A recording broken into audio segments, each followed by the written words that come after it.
AITA for refusing to host family dinners because no one ever brings anything. I decided to teach them a lesson. I have always been the one to bring my family together. Ever since I got my own place, I took on the responsibility of hosting monthly family dinners. At first, I loved it. I really did. There was something so satisfying about preparing a big meal, setting a nice table, and seeing everyone come together to eat, laugh, and share stories. It made me feel like I was creating something special, a tradition that would keep us connected. But over time, I started to realize that I was the only one actually putting in any effort. At first, I didn't mind cooking everything. I enjoy cooking, and it felt good to provide for my family. But what started as a labor of love slowly turned into something else entirely. No one ever offered to bring anything. Not a side dish, not a bottle of wine, not even a bag of ice. It wasn't just that they never offered, it was that they fully expected me to handle everything without question. And if I ever did ask for help, the excuses rolled in like clockwork. I'm too busy, or I don't cook, or I wouldn't even know what to bring. It started to feel less like a family gathering and more like I was running a free restaurant. The breaking point for me came last month. I had spent the whole day cooking, roast chicken, mashed potatoes, roasted vegetables, homemade bread, and a salad. I even baked a pie for dessert because I knew my dad had a sweet tooth. My brother, who lives 20 minutes away and has zero responsibilities outside of work, was the only person I asked to bring something. Just some bread. That's it. I figured it was the easiest possible thing to ask for, no cooking involved, just pick up a loaf from the store. He walked in empty-handed. When I asked about the bread, he just shrugged and said, "Oh, I forgot." You got it, right?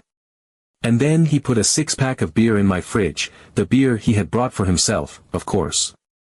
I just stared at him. It was like a slap in the face. He had no problem remembering something for himself, but when it came to contributing even the smallest thing to a dinner he was happy to eat, it didn't even cross his mind. I wish I could say that was the only issue that night, but it wasn't.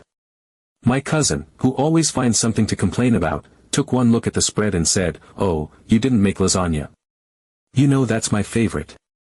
No thank you, no appreciation for the hours I had spent cooking, just disappointment that I hadn't tailored the meal specifically to him.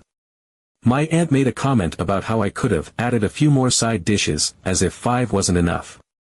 And at the end of the night, everyone just got up and left, leaving me with a mountain of dirty dishes and not a single offer to help. That night, I sat at the kitchen table, exhausted and frustrated, and decided I was done. I wasn't going to do this anymore. If my family wanted to have these dinners, they needed to contribute. The next day, I sent a message in our family group chat. I told them I wasn't hosting another dinner unless we did it potluck style. Everyone would be responsible for bringing a dish or at least contributing in some way. I didn't think it was an unreasonable request. But the backlash I got was immediate. My mom called me first, acting like I had just announced I was cutting ties with the family. "But you love hosting," she said, like that somehow meant I was obligated to keep doing it under these conditions. My brother, the same one who couldn't even bring a loaf of bread, said, "That's so dramatic. It's just easier if one person handles it." Easy for him to say when he was literally doing nothing. My cousin, the one who whined about lasagna, said I was ruining our tradition. That's when it hit me. They didn't appreciate what I was doing. They had just gotten used to it. They saw it as a service, not an act of love. I stuck to my decision. When the next month rolled around, no one stepped up to host. They all just assumed I would cave and do it anyway. When I didn't, my mom called again and said, "So are we just not doing family dinners anymore?" I told her, "Not unless people are willing to contribute." That was 2 months ago. No one has offered to host. No one has suggested an alternative. The family dinners just stopped. And the fact that they would rather let the tradition disappear than take even a little responsibility for it tells me everything I need to know. So, am I the asshole for refusing to keep being taken advantage of? Because from where I'm standing, I think I finally just set a boundary. Update 1. After 2 months of radio silence, I figured that was it for family dinners. No one had stepped up, no one had even brought it up, and life just moved on. It was honestly a little strange at first. Those monthly dinners had been such a constant that their absence felt like something was missing. But as the weeks passed, I started to enjoy the freedom. No more stressing over menus, no more rushing around the kitchen, no more last-minute grocery store runs because I'd forgotten an ingredient in my quest to make everyone's favorite dish. It was peaceful. And if my family noticed or cared that we weren't gathering anymore, they certainly weren't telling me. Then, out of nowhere, my dad called. That alone was enough to make me pause. He's never been the one to initiate plans. If he wants to see me, it's usually my mom coordinating it, or I'm the one reaching out. So when he asked if I wanted to grab lunch, I knew something was up. I agreed, but I braced myself. If he was calling, it meant the family had finally started getting antsy about the lack of dinners, and I was about to hear all about it. We met at this little burger place we used to go to when I was a kid, and for the first half of lunch, everything seemed normal. We talked about work, about a movie he'd just watched, about the neighbor who still hadn't mowed his lawn even though it was practically a jungle. And then, just as I was starting to wonder if I had misread the situation entirely, he casually mentioned that my mom was upset, my brother had been complaining, and my aunt kept bringing up how someone should do something. But, of course, no one actually wanted to do anything. I just nodded, waiting for the inevitable guilt trip. This was usually the part where someone in the family tried to convince me that I was being selfish or that it was my role to host. But instead, my dad surprised me. He wiped some ketchup off his fingers, sighed, and said he told them they were being lazy. That if they wanted family dinners back, they should stop acting like kids and figure it out themselves. I blinked. Of all people, my dad was the last one I expected to take my side. He's usually the kind of guy who stays out of drama, lets my mom handle the social stuff, and just goes along with whatever keeps the peace. But here he was, laying it out plainly, they had taken me for granted, and it wasn't my job to fix that. The next morning, I woke up to absolute chaos in the group chat. It started with my brother, who, shockingly, had finally offered to host. Except his version of hosting was announcing that he would order takeout, and everyone could just Venmo him their share. He even attached a screenshot of a takeout menu, like that was supposed to settle things. Immediately, my cousin lost it. He went on a rant about how it wasn't the same, how family dinners were about home-cooked meals, and how this was missing the entire point. Which was ironic, considering he had never lifted a finger to contribute before. My mom tried to calm things down by suggesting they just go to a restaurant instead, but that was shut down in record time because no one wanted to split the bill evenly. Classic. Then my aunt jumped in, complaining about how expensive takeout would be, which somehow spiraled into a full-blown argument about who ate more food at family gatherings. My brother, who had clearly been backed into a corner, doubled down, saying no one else had volunteered, so if they didn't like his plan, they could figure it out themselves. That was the moment I knew something had shifted. For the first time, they weren't blaming me. They weren't mad at me for refusing to host. They were mad at each other for not being able to agree on how to make it work. I just watched as the messages kept coming in, the group chat slowly imploding over something they had all taken for granted when it was my responsibility. No one apologized outright, but I didn't need them to. The shift in tone said it all. They had finally realized how much effort I had been putting in, how much work went into those dinners, and now that the responsibility was on them, they were floundering. That felt like a win. Update 2. Just when I thought the family had given up, an unexpected notification popped up in the group chat, an invitation to a family dinner. At my aunt's house. I stared at the message for a long moment, half convinced I was seeing things. My aunt, the same woman who once claimed she was too busy to bring a store-bought salad, had volunteered to host. It had to be a trap. Or at the very least, a half-hearted attempt to prove some kind of point. I could almost hear her voice saying something smug, some little remark about how, it's not that hard, or, you just have to be organized, like she hadn't spent years enjoying my effort without lifting a finger. But curiosity got the better of me, and I RSVP'd yes. If nothing else, it would be interesting to see how this played out. The night of the dinner, I showed up right on time, fully expecting to walk into a room full of takeout containers or a pot of barely seasoned spaghetti. Maybe some store-bought sides thrown onto a plate with all the enthusiasm of someone doing court-ordered community service. But what I walked into was chaos. The moment I stepped inside, I could feel the tension in the air. It was the kind of charged atmosphere that comes when things are already going wrong, but no one wants to admit it yet. My aunt was in the kitchen, red-faced and flustered, stirring a pot of pasta with way more aggression than necessary, like the noodles had personally wronged her. The entire house smelled like something was burning, and when I glanced over at the counter, I saw why. A tray of what were supposed to be roasted vegetables sat there, charred beyond recognition, the kind of blackened mess that would set off a smoke alarm if given just a few more minutes in the oven. My cousin, who had apparently taken it upon himself to bake bread from scratch, why, I have no idea, was hovering over the oven with a look of sheer panic. Every few seconds, he would crack the oven door open just a sliver, as if checking on the bread like this would somehow reverse whatever mistake he had already made. His hands were covered in flour, and based on the visible clumps of dough stuck to his shirt, it was safe to assume things hadn't gone according to plan. He muttered something under his breath, jaw clenched, and I almost laughed at the absurdity of it. He had always been one of the loudest complainers when I hosted, whining about dishes not being to his exact taste, and now here he was, battling what I could only assume was a gluten-based nightmare of his own making.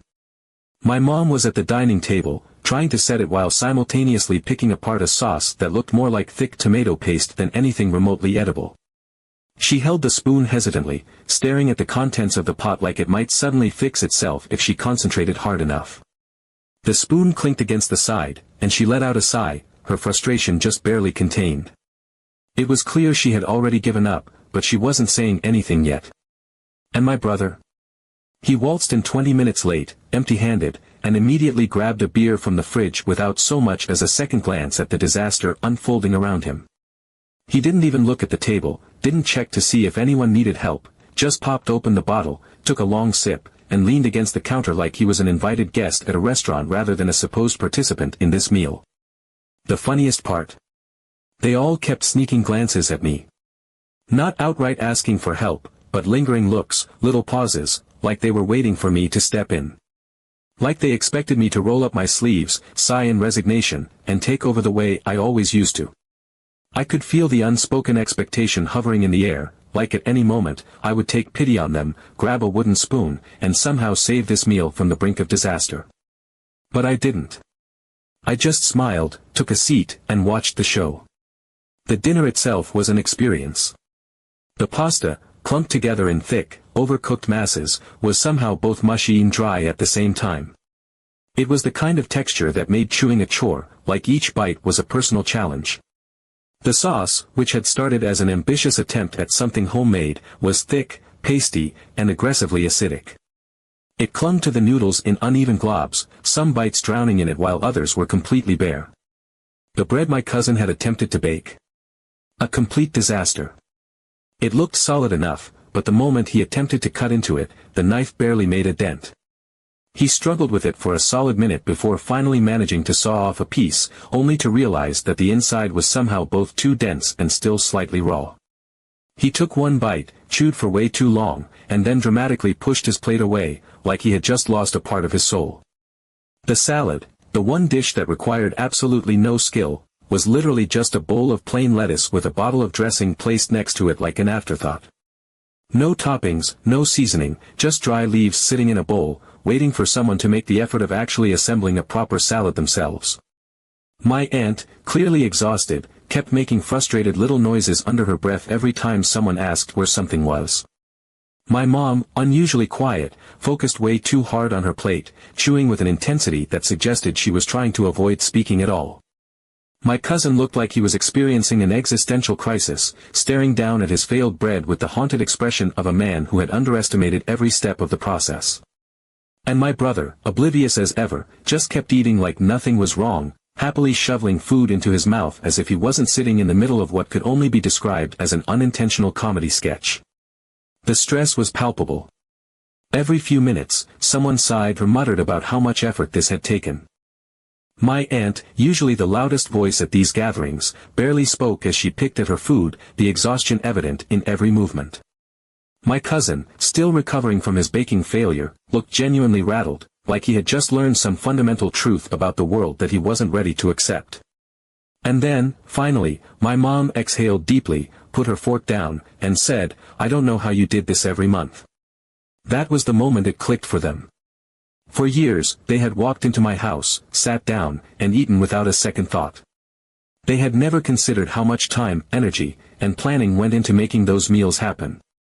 They never worried about grocery shopping, timing the dishes, setting the table, or making sure everyone's favorites were included. They had just shown up, eaten, and left, assuming it all just happened. But now, as they sat around that table, stomachs full but not exactly satisfied, surrounded by the wreckage of their own making, they finally understood. My aunt, rubbing her temples like she had just fought in a war, muttered, "Potluck sounds good next time." And just like that, the dynamic shifted. Update 3. Things had been going well for a few months. Ever since the infamous disaster at my aunt's house, the family had finally started to understand what I had been dealing with for years. The potluck system was working, everyone was contributing, no one was overwhelmed, and for the first time in a long time, I actually enjoyed family dinners again. No more frantic meal prep, no more feeling like a short-order cook in my own home, no more last-minute grocery runs because someone forgot to bring what they promised. It was nice. Peaceful. Balanced. Even my brother, who had spent years showing up empty-handed and oblivious, was participating. Not perfectly, of course, he was still the king of bringing the absolute bare minimum, like a single bottle of soda or a bag of chips he had clearly picked up at a gas station on the way over, but it was effort. And effort, in my family, was a monumental achievement. For the first time in forever, I felt like I wasn't being taken for granted. Then my brother pulled the ultimate betrayal. It started with a casual mention over lunch, the way someone might mention a new movie they wanted to see. He was hosting a Friendsgiving at his place. At first, I laughed, thinking he had to be joking. This was a man who had once forgotten to bring a loaf of bread to a dinner that he was actively attending. A man who had never in his life hosted anything more complicated than a beer and pizza night. A man who, just a few months prior, had genuinely suggested ordering takeout for a family gathering because it's just easier. But no. He wasn't joking. Not only was he hosting, but he had planned the entire thing down to the smallest detail. He had sent out a menu, assigned dishes to his friends, and even decorated his apartment. He had gone to multiple stores to get the perfect table settings, bought festive little centerpieces, and was even, according to his own words, brining a turkey for maximum flavor. I stared at the text in disbelief. For years, he had acted like contributing to family dinners was an unbearable burden. Every time I had asked for the smallest bit of help, it had been met with excuses, eye rolls, or a half-hearted "I forgot." But now, with his friends, he was suddenly the host of the year. Coordinating dishes, decorating, planning a full Thanksgiving meal. The same person who once said cooking was too much work was now roasting a turkey and sending out detailed instructions for side dishes. I confronted him about it, fully expecting some flimsy excuse. Maybe something about how it was a one-time thing, or how his friends were helping more than family ever did. But no. He just shrugged and said, "It's different when it's for friends." That stung. It wasn't even that I wanted him to throw himself into family dinners with the same enthusiasm he had for Friendsgiving. It wasn't about the effort itself. It was about what it meant. All those years I had been cooking, cleaning, and organizing while he showed up with nothing but an appetite. He hadn't been incapable, he just hadn't cared enough. The moment he had an audience that wasn't family, he suddenly found the ability to do everything he had once dismissed as too much work. So I did something petty. I RSVP'd yes to his Friendsgiving and showed up empty-handed.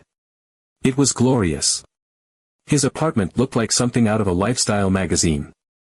The table was perfectly set, there were little candles flickering in decorative holders, and the food actually smelled incredible.